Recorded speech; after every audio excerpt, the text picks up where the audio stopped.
Okay, I believe we are live on Facebook. We've had some major technical issues, but I can see us on my computer.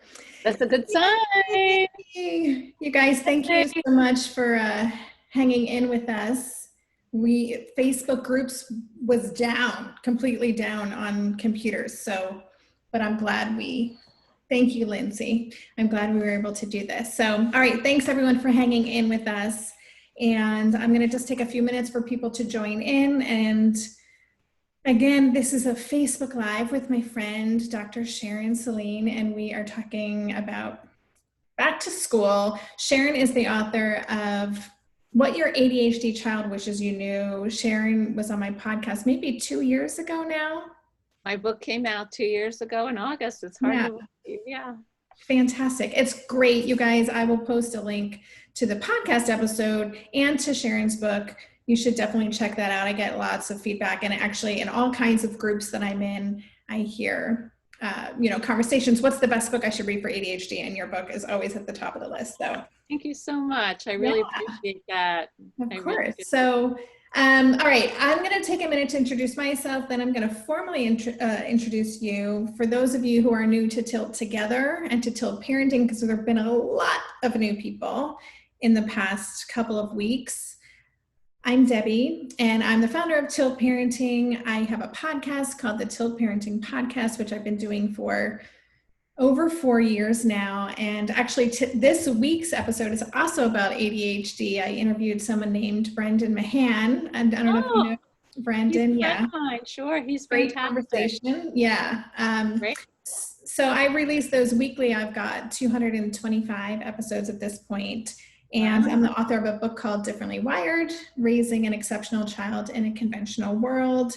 And for those of you who are interested in working more closely with me, I also run something called the Differently Wired Club, which is a membership community, and the doors for that are opening at the end of September. So if that's something you're interested in, you should go to tiltparenting.com/club and you'll find out more about that. Sharon, I want to read your official bio. Is that cool? Yes. And then you can tell me anything that I missed or anything that you want to make sure that we know. Oh, we have someone from France. Bonsoir, comment ça va? Well, yeah, we've gone international. We've gone global. Cool. Okay. So Sharon Saline is a clinical psychologist and author of the award-winning book, What Your ADHD Child Wishes You Knew, Working Together to Empower Kids for Success in School and Life. She's also the creator of the ADHD Solution Card Deck, which is amazing. This is so great. I was lucky enough to see a copy of this right when it came out. So that's really cool. So Sharon specializes in working with kids, young adults, and families living with ADHD, learning disabilities, and mental health issues. Her unique perspective as a sibling in an ADHD home, combined with decades of experience as a clinical psychologist and educator, clinician, consultant, assists her in guiding families and adults towards effective communication and closer connections. She lectures and facilitates workshops internationally and on topics such as understanding ADHD, executive functioning, anxiety, different kinds of learners, and the teen brain.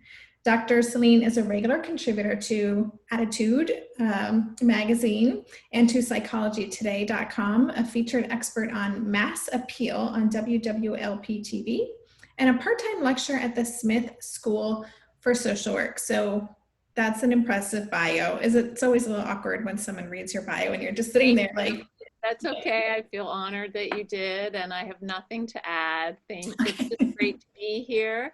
I don't know why my name isn't showing up under my picture, but I'm Sharon Saline, and I'm thrilled to be with you, Debbie. Awesome.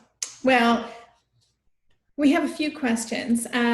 Just for those of you who are tuning in right now, we have some questions that have come in. We don't have like a master plan for today. I'm going to ask a few questions and we'll share a few of our insights right now or what we're observing during this strange back to school season. But if you have questions, you can feel free to share them in the comments here.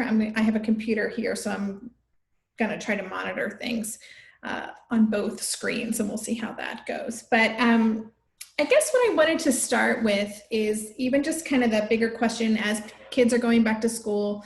My child started school a week and a half ago, fully remote. I know it looks different everywhere. New York City public schools are starting next week, remote, then hybrid. Like, it's just such a interesting time. I'm just wondering, in your practice and in your work and in your life, what you're noticing are kind of the key areas of challenge or struggle for ADHD kids, for kids with executive function right now during this time. Well, the first thing I think is dread, which is not an executive functioning skill. But a lot of kids had so many difficulties in the spring, and dare I say trauma from that experience, that they are not looking forward to repeating remote learning in any way, shape, or form. And even though there will be, new teachers, new classrooms, new subjects, perhaps for middle and high schoolers, a lot of them are not excited about it. And so one of the things that we want to think about is the fact that interest fosters motivation. And so if kids aren't excited or interested, it's going to be hard to work up the motivation, to the initiation, the focus, the sustained persistence to not just do the work, but also accomplish the goals. And I think that we have to really consider how to set up external motivators until for the later teen years, those internal motivators kick in. So can you say more about that? I'm going to go right, like I'm interviewing you for my podcast, but I'm just like that motivation piece, that's what we're dealing with. That's like even kids who may normally feel motivated, that's gone. And then for kids who normally struggle with motivation, it's like non-existent. So what is an external motivator? Like, can you say a little more about? So there are two types of motivation: extrinsic, which is outside of ourselves, and it's usually a responsibility that we have to do to accomplish something. So, for example, if you don't bring your permission form in by Friday, you can't start driver's ed on Monday, that kind of a thing. And then there's intrinsic motivation, which is, a personal goal that we set for ourselves for satisfaction and our self-esteem or our confidence. And those are things such as, I want to reach the next level on my game, or I want to try to run a mile under 10 minutes. And intrinsic motivation coalesces in the late teens to early 20s. And since we know that kids who have ADHD and their brains mature with a delay of about 3 years in terms of how those frontal lobes right behind your forehead connect to the rest of the brain. We're looking at their early to mid 20s for that internal motivation to really set in. And that means that we want to use external motivators to foster internal motivation.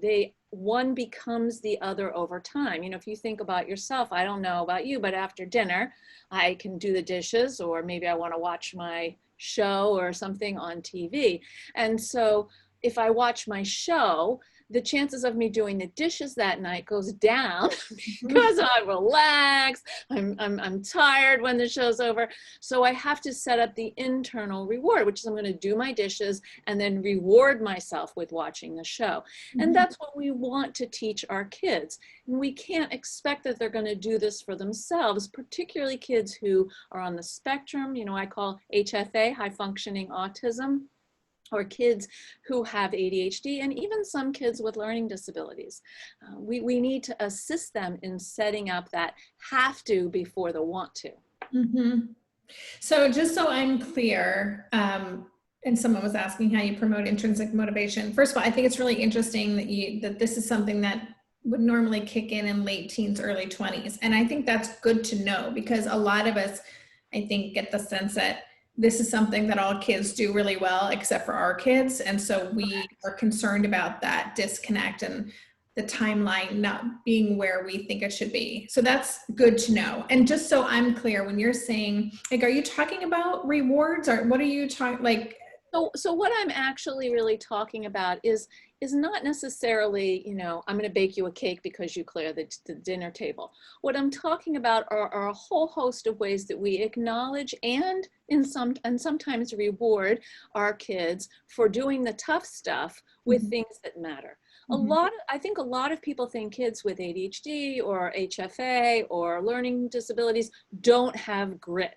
And my perspective is they have plenty of grit. Look how they manage to do all these things that are challenging for them every day. Just getting up, getting to school, online, showing up, that's a big deal for a lot of these kids. And so what we want to do is lean into this and assist them in really shoring up the ways that they can get themselves started. Okay, that's cool. Thank you. Sorry, I'm just like, I'm going right in and we have so many. No, it's fine. It's fantastic. I love it. Don't feel sorry at all. What I was going to say too, that I think that's what I'm hearing most is this piece of, and I'm hearing this from all parents, but it is that almost purpose. Like, what are we doing this for? Right. It's like that Groundhog Day. We're just on this loop, and it's really hard, even for kids who may like school are struggling. And so for kids who don't like school, and who really struggle with the way they're expected to attend to school, I think that's what I'm hearing a lot from my community. Like, and then on top of that, there's the whole, and we can talk about this later, there's the whole monitoring, staying on task, like the inherent challenges that are built into the way that a lot of kids are expected to learn right now. Okay, and then hold on, I have some questions here. I guess, yeah, I would love to hear from you before we start going into questions.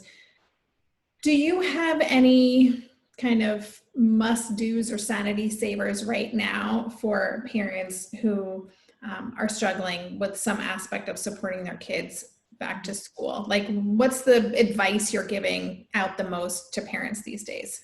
Well, I think the first thing that we want to talk about is when we think about motivation, we want to think about incentivizing. Kids have a currency that gets them going. It's different for everybody, but we want to play with that currency. So we do want to set up things like, you work for 20 minutes, you have a 5-minute break. Here are the activities that are okay, short break activities. And after you have 3 of those periods, you're done for a while because your brain's cooked. And so here are some longer break activities.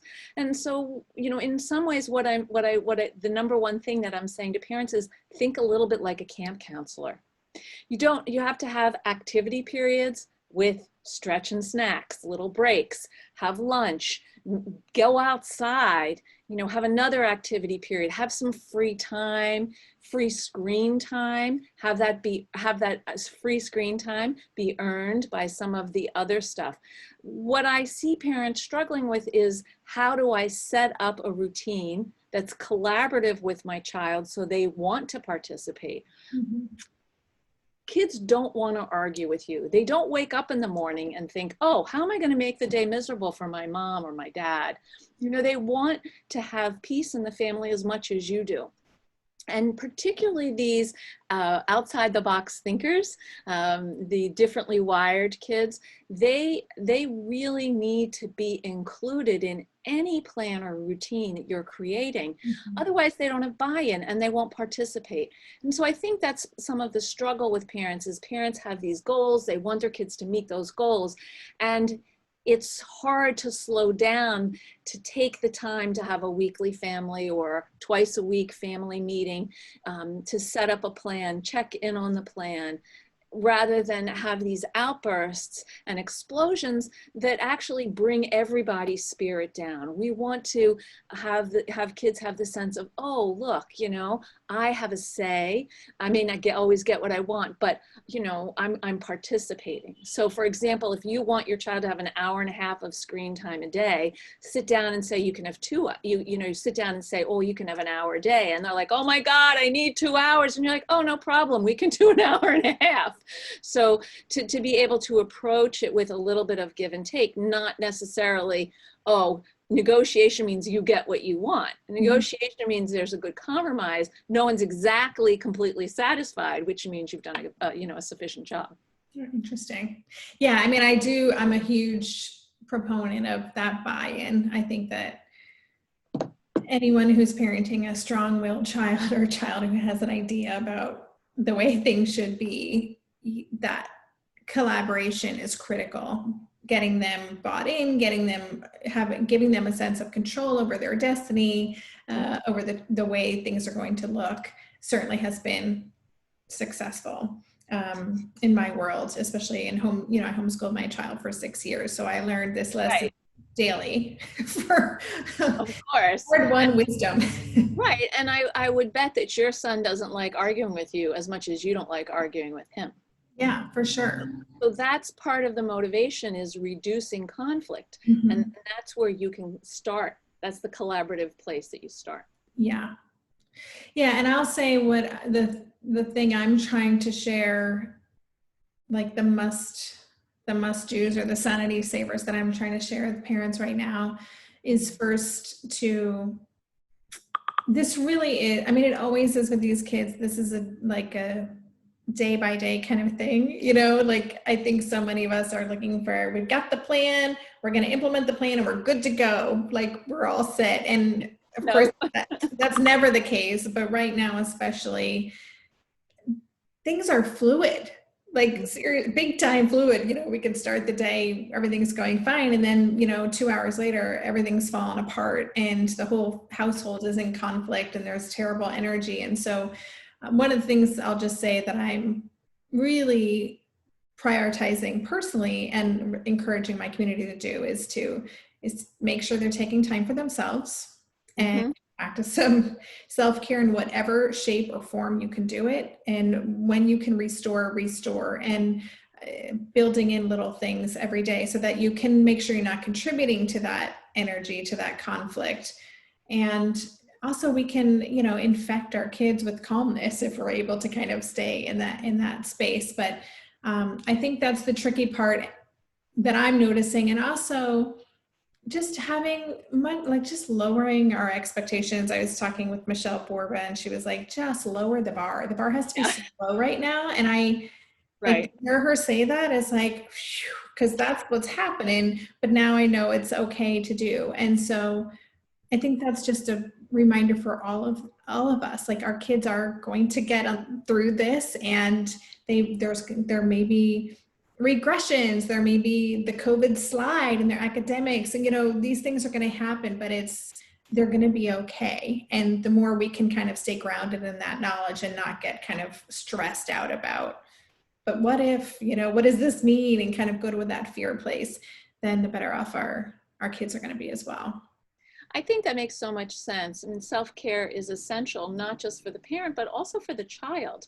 If you create a time in your camp counselor daily routine of, this is our quiet time. We have a half hour, it's screen free, and I'm going to do my thing and you're going to do your thing. Or for younger kids, maybe your self-care time is when they have their free screen time, so that you know that they're safely occupied and you can do some yoga or meditate or just like sit in a chair and have a cup of tea. I think that's really essential for everyone to learn what self-care is and how to nourish that. And I also agree with the idea of shifting expectations. This isn't a time to say, well, last year, when you were in school, you could perform at this level, so why can't you perform at this level now? They can't. There's all kinds of social, emotional issues that are emerging now, as well as the fact that online learning is not compelling for certain kids. And so we want to try to assist them in feeling some type of success and achievement with what they can do, rather than what we think they should be able to do. And to work together, to sit down with a kid, even a young child, and think, well, what do you think you're able to do where school's concerned? Even little ones can say, I can do this. Or you could share, I observe that you can sit for 5 minutes. So what do you notice? When do you start to get agitated and drift off. And I think that the other thing that I want to add is, in my 5 C's, I talk about self-control, consistency, collaboration, self-control, compassion, collaboration, consistency, and celebration. And those are all things that adults can use for themselves as well as with their children. We manage ourselves first before we deal with our kids. We realize that we're trying to do the best we can given these challenging times, and so are our kids. We want to work with them. We don't expect ourselves to be perfect, but to do the best we can most of the time. And to notice when things are going well. I mean, there's so much negativity out there that to be able to, give a high five to your child who actually sat for 10 minutes and did 3 math problems is so much more effective than saying, why did you only do 3? Right. Yes. I think it's a great reminder to notice, because even the littlest bright spot can get amplified if we draw attention to it, can help our kids and ourselves feel better about a time that can feel pretty crappy a lot of the time, frankly, or that we have no control, or it's all bad. Like I don't remember who I was talking with recently, but just that we tend to look for evidence for how bad things are, but we're quick to dismiss evidence for how good things can be. So I love that reminder. And, all right. And kids need that. Like we need that for ourselves, and kids need that. The ideal positivity ratio, depending on who you talk to, is anywhere from 3 to 1 or 5 to 1. And most kids and parents with ADHD, when I've talked to them all around the world, that is not the ratio they're experiencing. There's like maybe 1 positive for 10, 15, sometimes 30 negatives a day. Not just what they hear, but what they tell themselves. And so we have, as parents and as coaches and clinicians, we have a unique opportunity right now to try to shift that negative self-talk. Yeah, absolutely.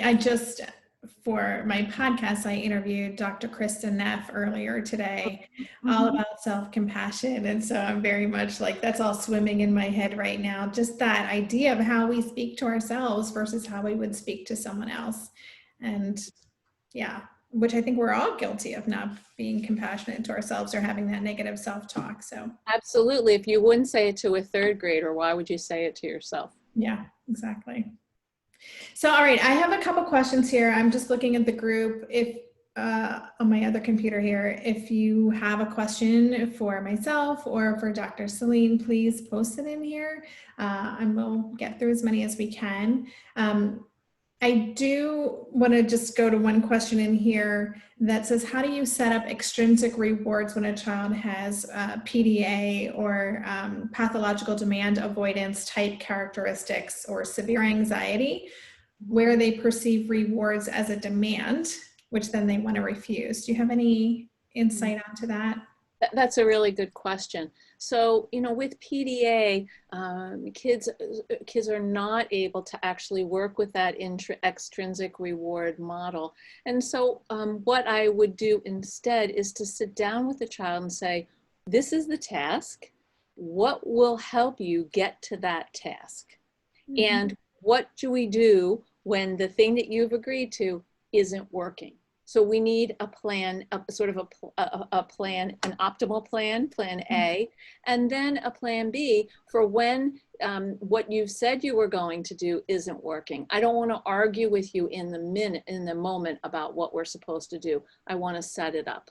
And then you might need a 3rd plan, which is when there's a lot of anger and pushback, what are the choices that you are going to do, and what is your child going to agree to?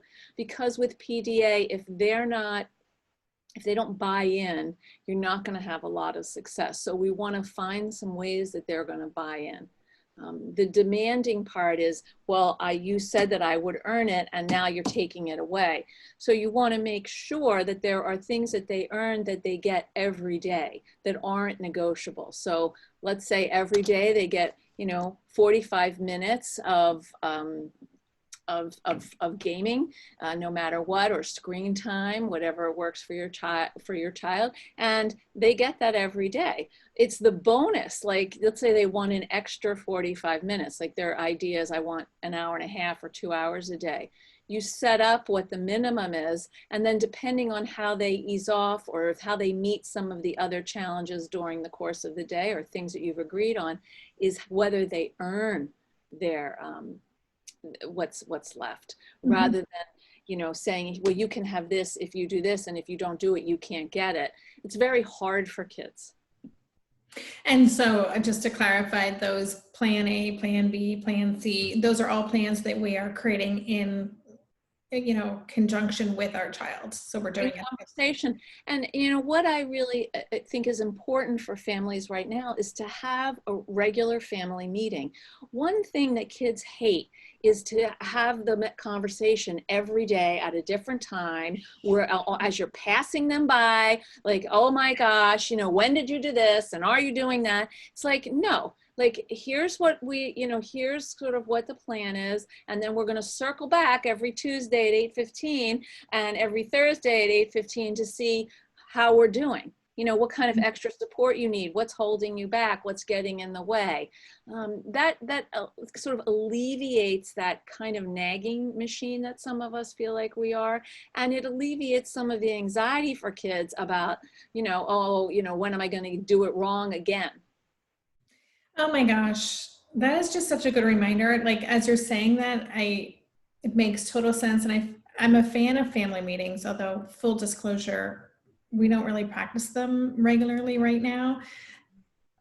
They're kind of ad hoc, but that idea of our kids always having to be like, what does she want now? You know, like, what did I do now? You know, so that's just such a good reminder to make sure that every interaction isn't a question or did you do this or what's, you know, that and kind of making a container for when those things can come up. That's because kids are anxious. We're anxious. We're all very anxious right now. And so you can say, well, I don't like this plan. You're like, great, bring it up at the family meeting. We have 15 minutes, and you keep them short. You know, don't have an hour family meeting. Nobody wants to participate in that. You know, it's 15 minutes. We're going to do the business and get out. Yeah. Yeah. Okay, good. That's great. Thank you. All right. So let's go to one of the questions.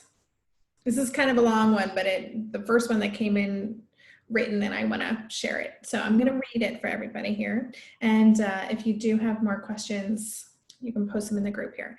So, how to get my ADHD Asperger's high school senior to shift from the Lone Ranger approach, which is an ever fluctuating mixture of failing to recognize when he needs help, literally not thinking to ask for help, and or thinking he can fix it himself by applying more effort to the strategies that got himself into the mess in the first place. This person says the kid is brilliant, but he has straight Fs already because he forgets to turn in homework, turns it in via channels the teacher isn't expecting, or runs into trouble with various apps not working and doesn't let anyone know. This is probably sounding familiar to many people watching this. I've seen this movie every year. I love that it's a movie. I've seen this movie every year since 6th grade started, and I and his IEP team have tried dozens upon dozens of interventions to help. I'm clueless about what to do next, and this person is really feeling the stakes are high because her child is now a senior. So what do you got for us? Oh, whoa, pressure is on. So first of all, let's talk about why kids who have ADHD or what used to be called Asperger's don't ask for help. The number one reason is shame. So there's shame, and there's also inattention. So I don't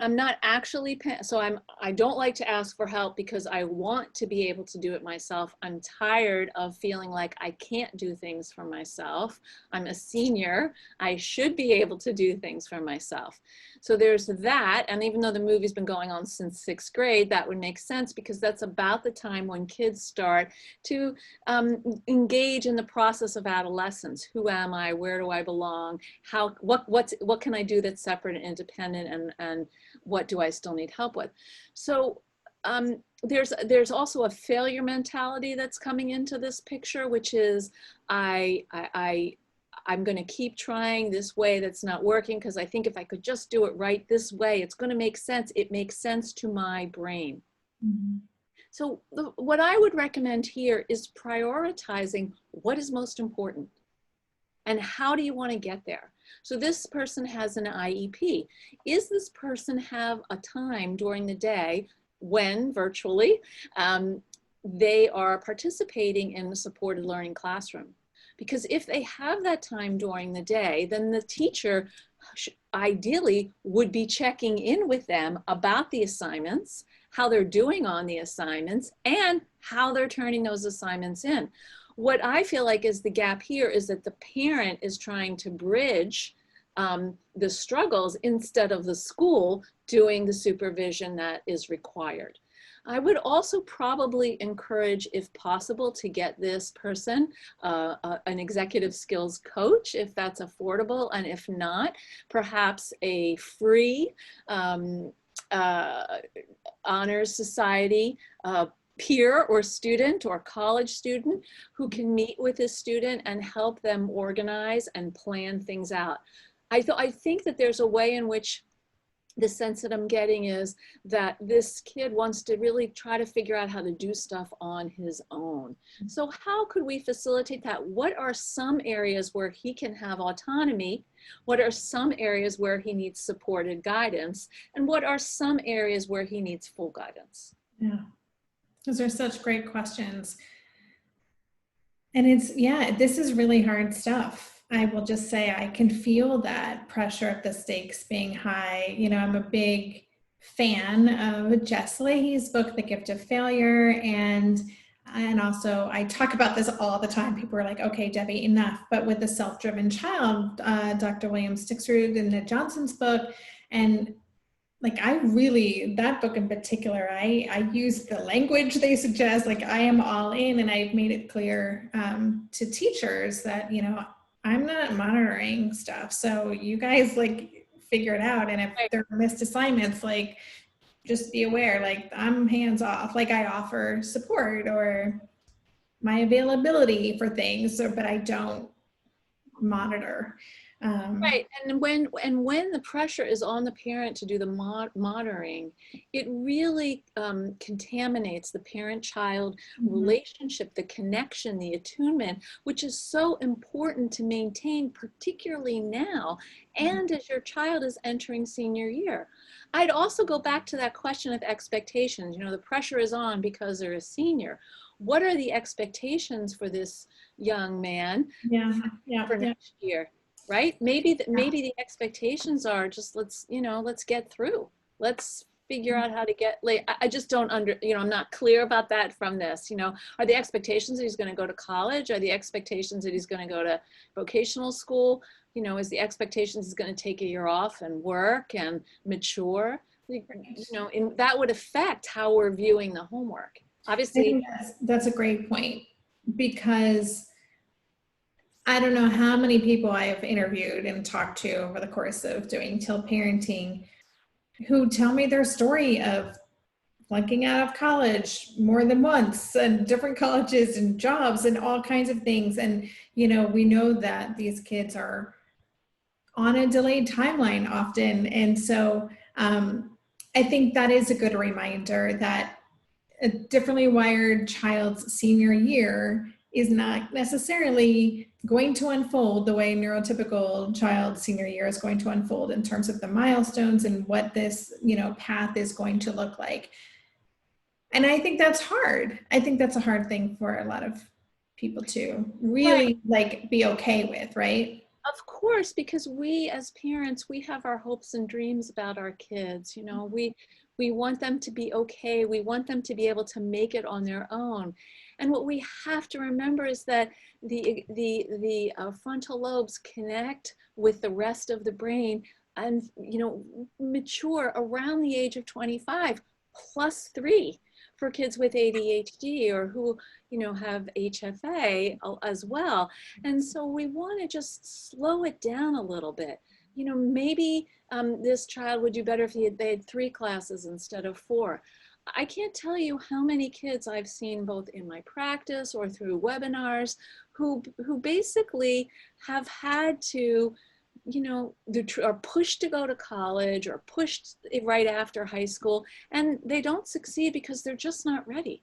Right. They just don't have they can't combine academic skills and life skills. They're just not ready. And that's okay. They get ready. They just need a little more time. Right. Yeah, great reminder. I'm just going to take a moment to check in with people watching this. If you joined us late, this is a Facebook Live. Probably have figured that out. I'm Debbie Reber from Tilt Parenting, and this is my Tilt Together community. And I'm talking with Dr. Sharon Saline, who is the author of the awesome book, What Your ADHD Child Wishes You Knew. Also, I'm just going to show these again, the awesome ADHD solution deck, which I just think they're so pretty, like on top of being super useful. I did like a little Instagram post about these because they were so pretty. Anyway, so that's what we're talking about. We are here to answer questions. I have a few other questions that came in advance, but if you have a question for either of us, feel free to share it. And the group will probably go for, we started late because of tech issues. So are you good to go if we go like 10 minutes later since we started late? Okay. You know, can I just say I had one more idea about kids not asking for help? Yeah, please. One of the things that I've done with kids is I've asked them to try to notice when there's, like, what are the signs that they're struggling? What are there internal signs? Are there cognitive external signs? I worked with one child and she didn't really care for English, and she got distracted and she wasn't doing well. So I asked her to make a list of what was distracting her. She came in to the next session. She said, Dr. Sharon, here it is. I said, well, what do you mean the list? And she's like, no, I called it an F box of things that effing distract me. And so I think that we could do something, we could adapt that for kids who don't want to ask for help, which is, when do you notice that you feel like you're drowning? When is that moment where you're like, it's not working? What can you do differently in that moment? Do you need a Post-it on your computer to remind you? What would help you make a different choice? That's so good. I'm such a proponent of encouraging our kids' self-knowledge, and those questions are so critical. And I always reflect on my own childhood. I don't remember anyone asking me those questions, like, what do you feel like when you're, why are you spacing out all the time and looking out the window, or cracking jokes instead of what's going on, so I just love this opportunity. I think it's actually one of the benefits for our kids. Like, I think because our kids we're always asking them these questions, and they are doing this work to really understand what they need and how to get it, that they can like leapfrog over their neurotypical peers eventually, because they're gonna have all these skills, which I find really exciting. Yes, I agree. Awesome. Okay, so and a few people in the group, in the chat, have said they do have your ADHD solution deck and that it's awesome. So just yay, thank you. Okay, so here's a question. Would love advice on a way to start neurons firing in the area of asking for help. We know this is a life skill. How do we encourage our kids to know how and when to ask for help? Well, I think what we want to do is have kids notice when that moment where they feel like, ugh. Really, I don't know how else to say it, but you just feel like, oh, and it's just a whole physiological, that is the moment to ask for help. The question is, what kind of help are you willing to receive? And how do you envision this help? It's kind of like what we want to do before, to deal with anger before it happens. We want to have a conversation and come up with a strategy. The idea is that we have strategies for success.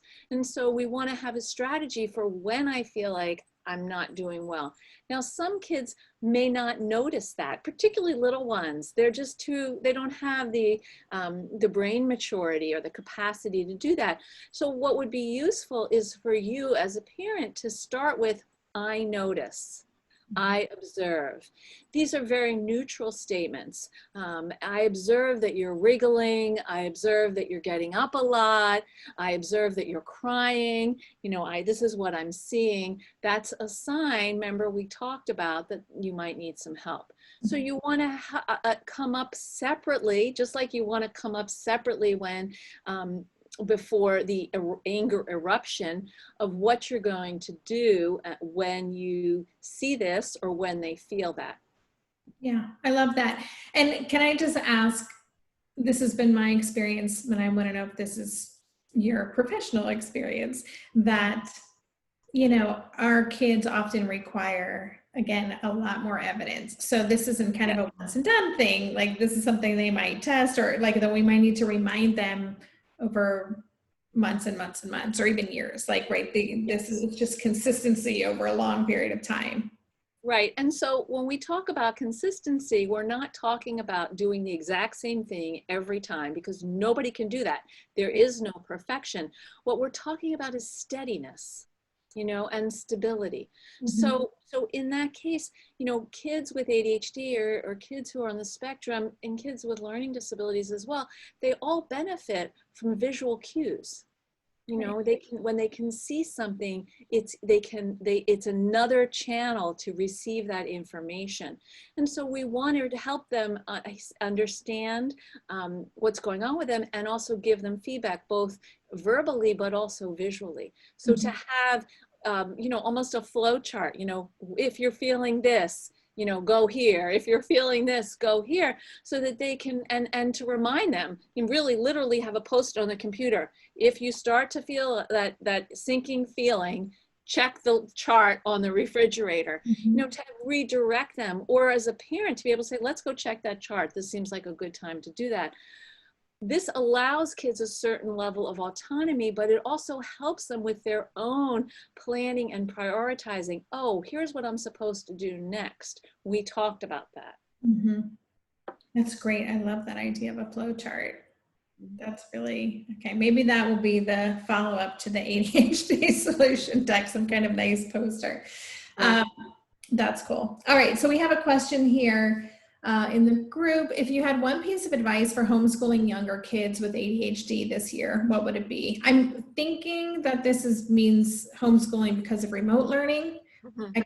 I could be wrong with that, but yeah, what about the younger set? So if we're talking about kindergarten to third grade, Mm-hmm. you know, let's face it, I have a friend, and her granddaughter's doing online kindergarten, and she's a psychologist, and I was talking to her the other day, she's like, this is ridiculous. This is ridiculous.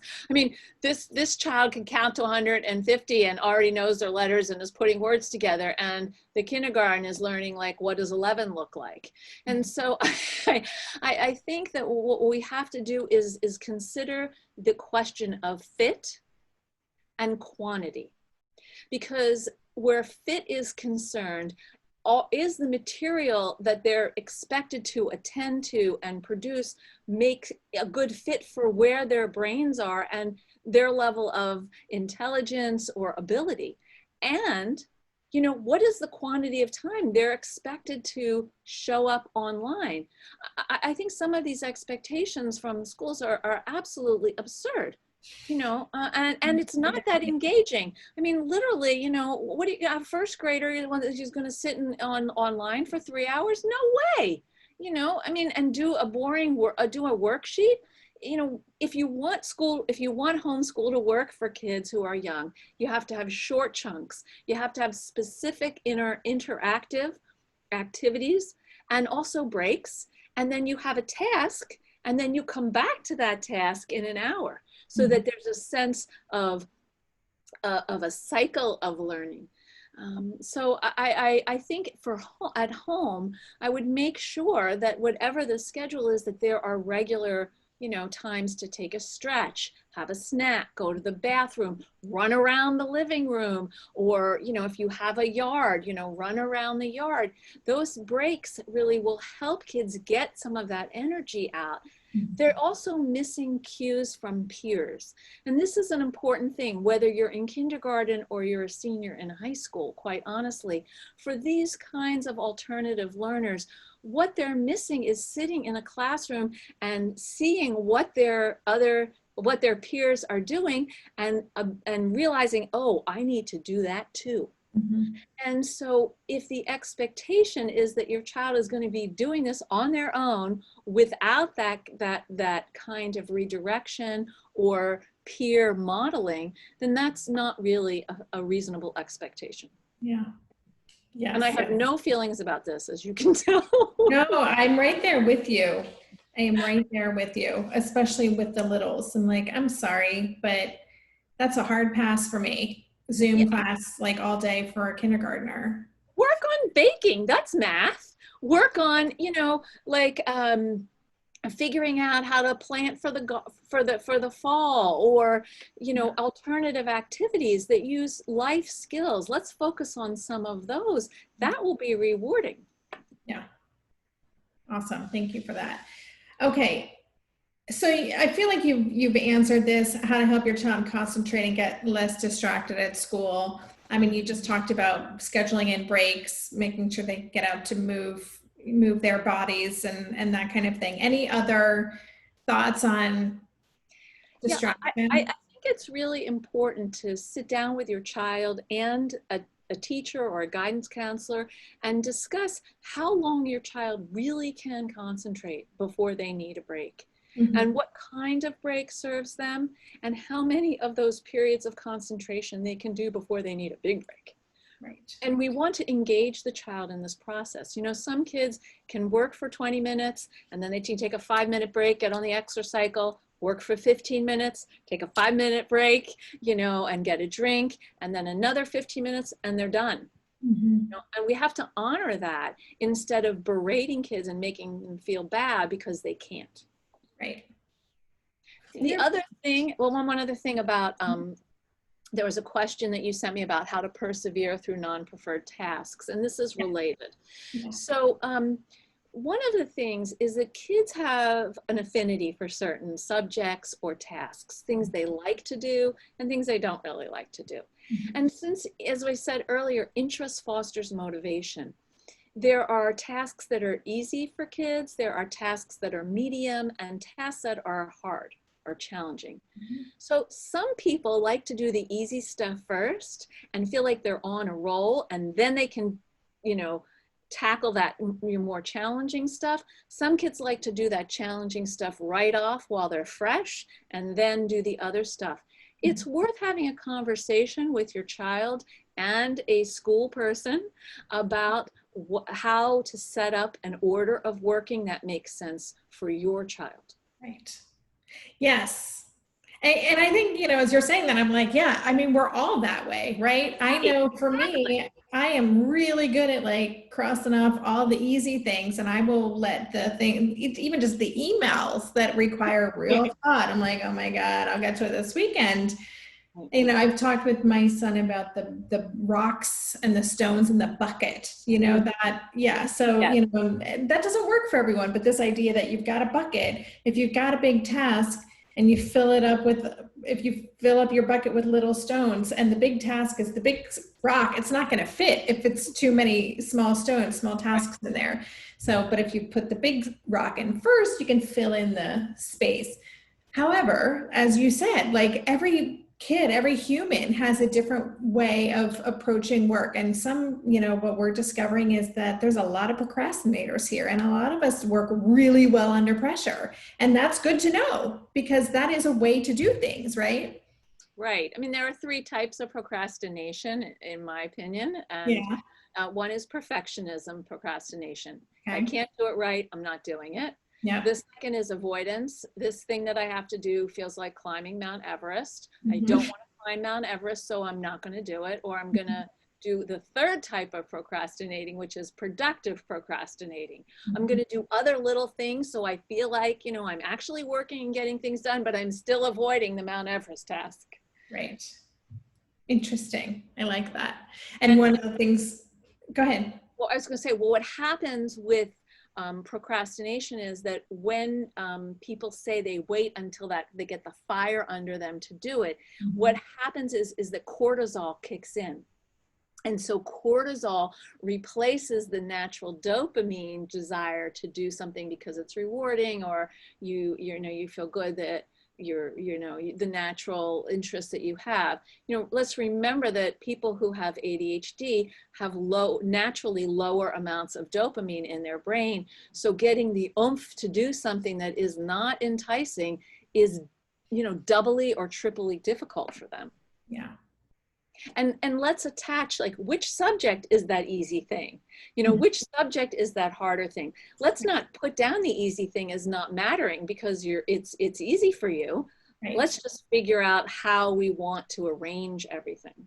That's a really good point, because a lot of our kids don't recognize that just because something is easy for them, it's still as valuable or important. Like, they may not pay any attention to it because they could do it without blinking, right? Exactly. Well, this is easy. It doesn't really matter. Right. Yes. Super interesting. All right. There's a question on the group over here that I want to take. What would you say to a family that has attempted collaborating with the child and family meetings, but the child does not follow through with his side and doesn't care about motivators? He wants a parent next to him through all homework, basically reassuring and helping him. Again, I don't know the age of the child. If you guys post questions, maybe add the age too, because that can help.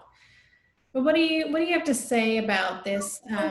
So one thing that I'm seeing and hearing a lot of is that kids, particularly these alternative learners, just don't have the wherewithal to do these unpleasant tasks on their own anymore. And no matter what incentives you do, the incentive that they want is your attention.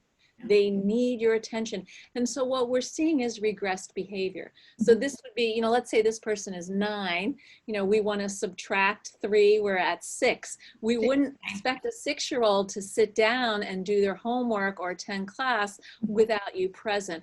And so I want to really encourage parents to use that 3-year lag very judiciously, and remember that if your child is asking for you, it's because they feel like they don't have the resources to do this on their own. So what I would recommend is trying to break tasks down into smaller pieces. This is the way to deal with procrastination. You want to break things down until they're in a smaller even doable size.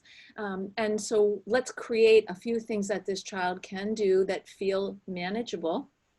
Maybe it's just 1 or 2 things per day, and then get a little bit of momentum going with that. Yeah. That's so great. I think the regression cannot be overstated, because I think we can hear it and intellectually be like, yeah, this is really hard. Our kids are regressing, and we can be thinking that, but not really recognizing what that means. It's a real regression. It is a real, things that our child might have been doing independently may not be happening, so it's important that we honor and respect that, not shame our kids for that. And just kind of go back ourselves. Okay, this is where we are right now then. And I will say here, there's we're in a really kind of small apartment, so there's not a lot of room to move around anyway, but I'll often be like, I'm going to be working in here if you want to sit next to me on the couch. And even just that kind of co-working thing sometimes is nice to feel like you're not alone in this.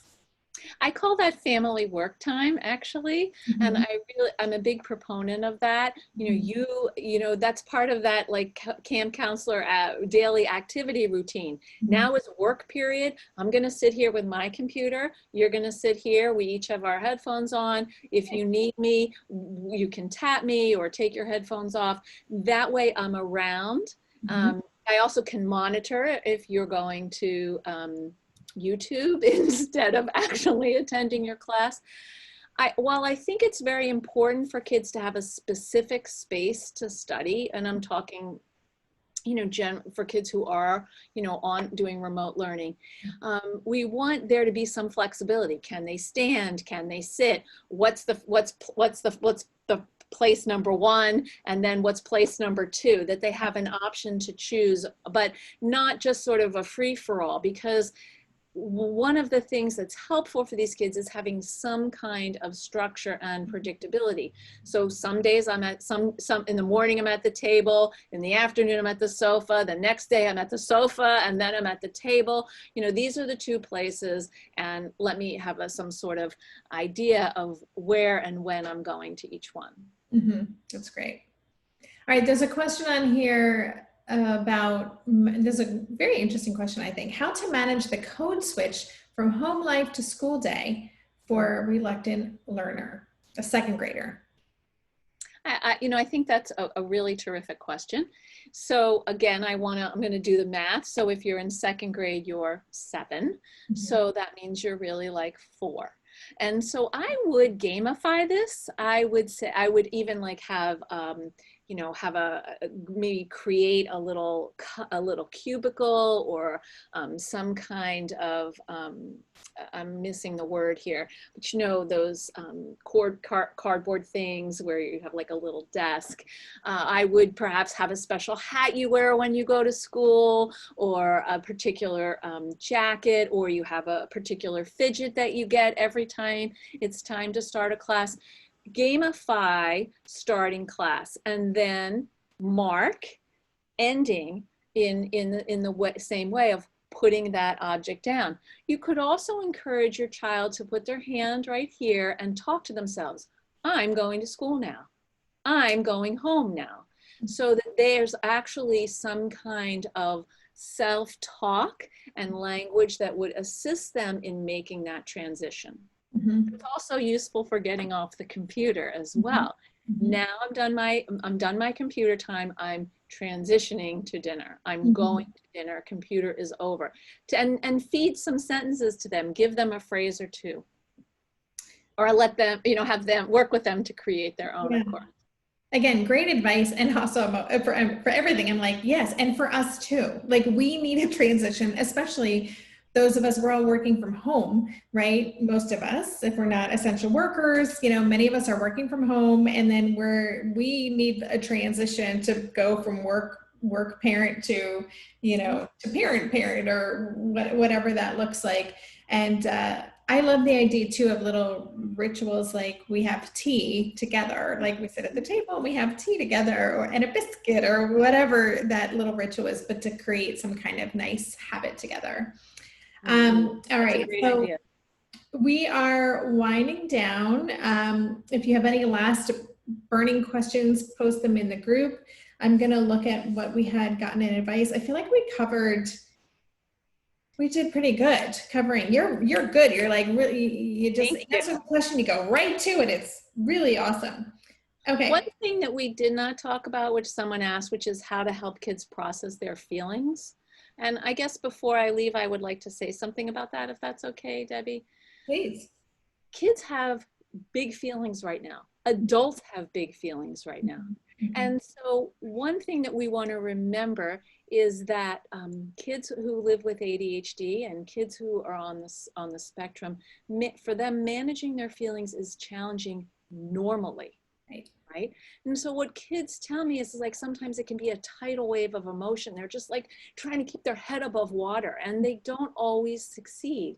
They frequently succumb to the feeling. It's very important as parents that we manage ourselves, because as soon as we get dysregulated, it's like throwing kindling on the fire that's building inside of them. So what I want to say to you parents is, for those of you who've flown on an airplane, and for those of you who haven't, I'm going to tell you that when you sit down and the flight attendant gives their instructions, what they say is, parents, put the oxygen mask on yourselves first and then on your child. So figure out what you need to do to regulate yourself when there is conflict that is emerging. My favorite recommendation is go to the bathroom. All kids understand that their parents have to go to the bathroom, and it's usually something they do on their own. Usually, yes. So you can go to the bathroom, wash your face, wash your hands, say something to yourself like, we're going to get through this. I know you can handle this.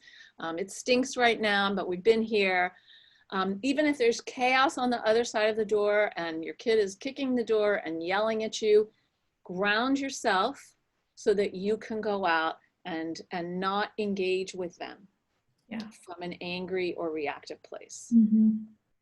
Yes. This will also model for them how to manage themselves. I also mentioned this before, but I think it's important in a calm moment to create a strategy for these eruptions.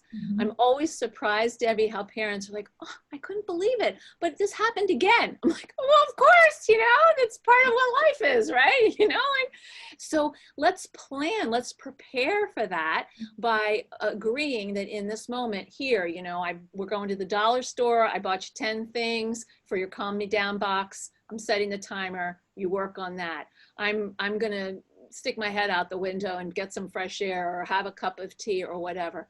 Have a strategy, and then you can come back together and figure out what the next right thing to do is. Yeah. Great reminder. And I also will just say that we are going to screw up too. Like this could be our intention that we're going to take care of ourselves, that I'm working overtime to, you know, manage my energy right now.